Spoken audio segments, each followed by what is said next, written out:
October 1944, 6:47 a.m., Kempt Park, just west of London. A transport lorry coughs to a stop on gravel, still wet from night rain. 32 men climb down, stiff-legged, hands zip-tied with canvas strips.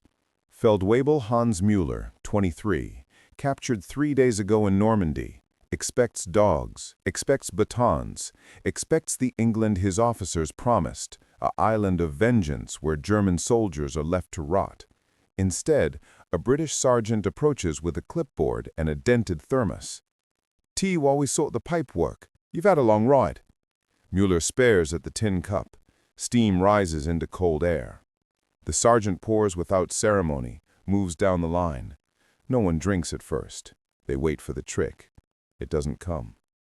The propaganda had been clear. British captivity meant starvation, beatings in cellars, forced marches until you dropped. The Geneva Convention was a scrap of paper the Allies used for newsreels, then ignored in the dark. Some POWs had seen the leaflets, images of skeletal prisoners, warnings that surrender meant certain death. Officers repeated it in the last briefings before the collapse. Better to die fighting than beg from the English. But here, in a processing tent, still smelling of canvas and disinfectant, the cupboards were stocked. The medical officer was methodical, not cruel, and the tea kept coming. They were registered by name, not number. A clerk, bored, methodical, asked Müller to spell his mother's surname for the contact file. He did, haltingly, expecting a slap for the delay. The clerk just nodded and moved on. Personal effects were catalogued, not confiscated. Wedding rings, photographs, a harmonica, all tagged, stored, receipted. In the corner of the processing hall, an older prisoner sat with his boots off, feet wrapped in gauze by a British orderly who worked without comment. Müller watched. He had been trained to see enemies. He saw a man doing a job. The tea offered again at the barracks door was bitter, overbrewed, poured from a chipped enamel pot that probably served 1,000 men before him. He drank it this time. It was still warm. Britain's POW system wasn't sentiment, it was policy. Directives from the War Office were explicit. Security, intelligence, diplomacy, morality, in that order. But morality was on the list. The goals were practical. Security. Stable camps reduce escape attempts and unrest. Intelligence. Cooperative prisoners provide operational details. Reciprocity. Treat POWs well. German camps might do the same for captured British soldiers. Standards. Civilized nations don't abandon principle under pressure. Over 400,000 German POWs would pass through British custody by war end. Quarterly Red Cross inspections documented conditions. Caloric intake met or exceeded Geneva minimums, often around 2,800 to 3,000 calories daily for working prisoners. Mortality rates remained extraordinarily low, especially compared to other theaters. Decency wasn't charity, it was discipline. It was restraint encoded as doctrine. And it worked. If you've made it this far, hit subscribe. We're building the most grounded W2 archive on YouTube, one forgotten story at a time. Processing took 2 hours. Medical exams were thorough. Lice check, dental inspection, tuberculosis screening. A German-speaking liaison explained the camp rules in flat bureaucratic sentences. Work was mandatory. Cooperation was rewarded. Escape attempts were punished with solitary confinement. No beatings, no summary courts.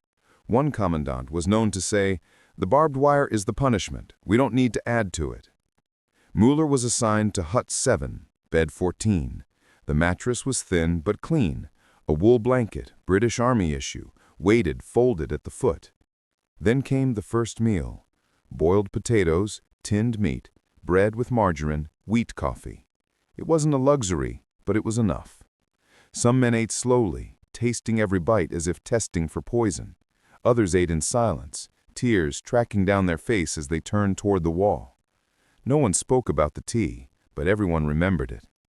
By November, Müller was part of a 60-man work detail assigned to a dairy farm in Somerset. The work was real, mucking stalls, repairing fences, hauling hay bales during the autumn harvest. Hours were long, 6 to 8 daily, but within Geneva limits. Supervision was light. The farmer, a man named Dalton, spoke little and expected competence. You break it, you fix it. You slack off, you're back to camp. No threats, just standards. Müller found himself taking pride in the work. The fences he mended stayed mended. The gates he rehung didn't sag. Extra rations came on heavy work days. An additional slice of bread, sometimes cheese. Honest work for honest treatment. It was a contract he hadn't expected to sign. Dalton's wife left tea on the fence post most mornings, not for friendship, just efficiency. Keeps the men from dragging their feet before lunch. But after 3 weeks, she added biscuits. After 2 months, Müller and 2 others were invited to eat Sunday dinner in the kitchen, while Dalton listened to the BBC. No guards, no locks, just the unspoken deal. You're trusted until you're not. Müller never considered running. Where would he go? Back to a war that was already lost? He fixed the tractor instead. Dalton watched, arms folded, then handed him the toolbox the next time it stalled. Trust, it turned out, could be earned in grease and bent metal. In January 1945, Müller caught pneumonia. The camp hospital was clean, heated, staffed by a British doctor and 2 nurses who treated him exactly as they treated the guards. Antibiotics, warm compresses, soup delivered twice daily. The doctor, a man nearing 60, too old for frontline service, checked Müller's lungs with a stethoscope and made notes in a ledger that recorded every prisoner's health with the same bureaucratic care as a schoolteacher's attendance book. No speeches, no sermons, just medicine. When Müller thanked him, the doctor shrugged. You're a patient, I'm a physician. That's the job. Müller returned to the farm 2 weeks later, 5 pounds heavier, and carrying a small respect he couldn't quite name. The camp chaplain, Church of England, mild-mannered with thinning hair, organized a Christmas Eve service. Attendance was optional. Müller went. So did most of Hut 7. The chaplain read from Luke. A German prisoner played accordion. Someone produced a harmonica. Silent Night was sung in 2 languages. The harmony clumsy, but earnest. Afterwards, the guards distributed cigarettes and extra tea. No propaganda, no speeches about brotherhood of man, just cigarettes, biscuits, and a moment where the war felt smaller than the room. One guard, young, barely 20, stood at the back and applauded softly when the music ended. Müller noticed. Prisoners were allowed to write home once a month. Letters were censored, but lightly. Müller wrote to his mother in careful, neutral sentences. I am well. The work is fair. We are treated according to law. Do not believe what you hear about England. It is not what they told us. His letter reached her in March 1945, passed through Red Cross channels. She shared it with neighbors. The propaganda minister's promises began to crack, one envelope at a time. By summer, some German civilians were writing back, saying, if you are alive and fed, perhaps surrender is not the end we feared. Information, it turned out, traveled both ways. The camp library held 400 books donated secondhand, multilingual.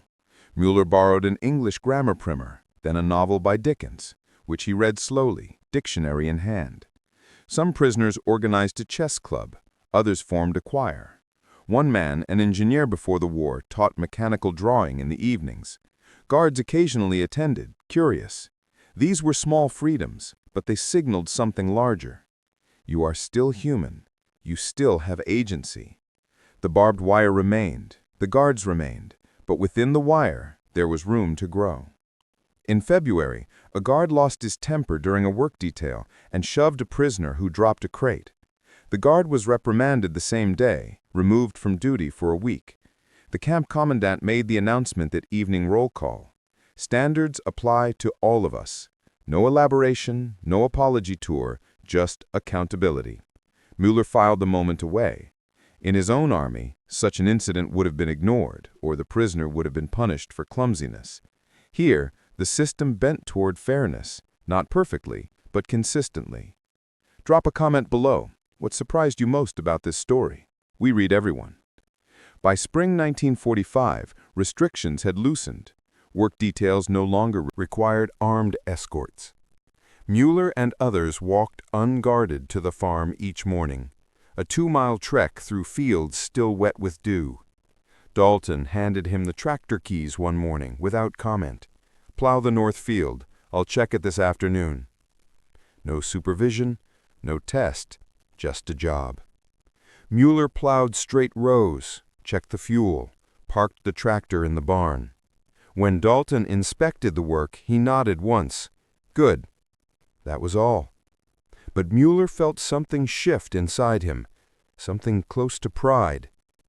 During the harvest, several prisoners volunteered extra hours, not for rewards, just because the work mattered, and leaving it unfinished felt wrong. Competence earned respect. Respect earned trust. Trust became the foundation for something neither side had expected: mutual regard.